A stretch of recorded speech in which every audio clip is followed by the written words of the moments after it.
నమస్తే సార్. నమస్తే. మీ పేరు? పాండురంగారావు అండి. ఏంటండి మీ సమస్య ఏంటి? ప్రెస్ మీట్ పెట్టారు ఏంటి? ఇది మాది 20 ఏళ్ల సమస్య అండి. ఇళ్ల స్థలాల సమస్య. గచ్చిబౌలిలో 2008లో గవర్నమెంట్ మాకు ల్యాండ్ అలాట్ చేసింది 189 ఎకరాలు. దాని మీద ఎవరైతే బెనిఫిషియరీస్ అన్నది కూడా గవర్నమెంట్ ఐడెంటిఫై చేసి ఒక 7,000 మెంబర్స్ది అప్రూవ్ చేసి లిస్ట్ ఇచ్చింది. దాంట్లో నుంచి స్క్రూట్నీ చేసి 5,700 మెంబర్స్ని అసోసియేషన్ ఫైనల్ చేసి దాన్ని మళ్ళీ గవర్నమెంట్కి సబ్మిట్ చేస్తే గవర్నమెంట్ దాన్ని కూడా అప్రూవ్ చేసింది.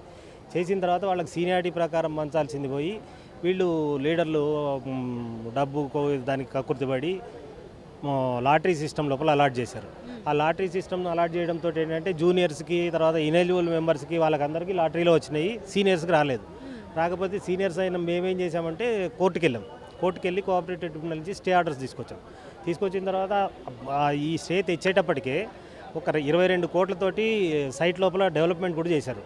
ఆ డెవలప్ చేసి ఎలక్ట్రిసిటీ, వాటరు, ఇది మన డ్రైనేజు, రోడ్స్ అన్నీ అయిపోయినాయి. అయిన తర్వాత 2014లో కొత్తగా ప్రభుత్వం రాగానే తెలంగాణలో వీళ్ళు యూటిలైజ్ చేసుకోలేదని చెప్పేసి ఆ ల్యాండ్ వెనక్కి తీసుకోవడం జరిగింది. వెనక్కి తీసుకోగానే ఇది అన్యాయము, 22 కోట్లు దాని మీద ఆల్రెడీ ఖర్చు పెట్టున్నాం కాబట్టి అది తీసుకోవడం అన్యాయం అని చెప్పేసి మళ్ళీ హైకోర్టుకు పోతే హైకోర్టు స్టే ఆర్డర్స్ ఇచ్చింది.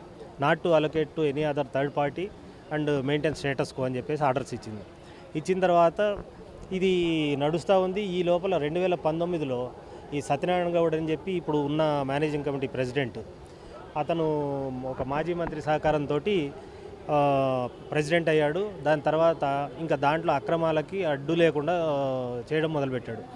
ఆల్రెడీ మెంబర్స్ అయిన వాళ్ళు ఒకసారి మెంబర్షిప్ తీసుకుంటే రెండోసారి తీసుకోనక్కర్లేదు, మళ్ళీ డబ్బులు కట్టక్కర్లేదు. కానీ మళ్ళీ వాళ్ళ దగ్గర నుంచి 2,000 కడితేనే మీకు మెంబర్షిప్ ఇస్తాను లేకపోతే తీసేస్తాను చాలామందిని తొలగించడము.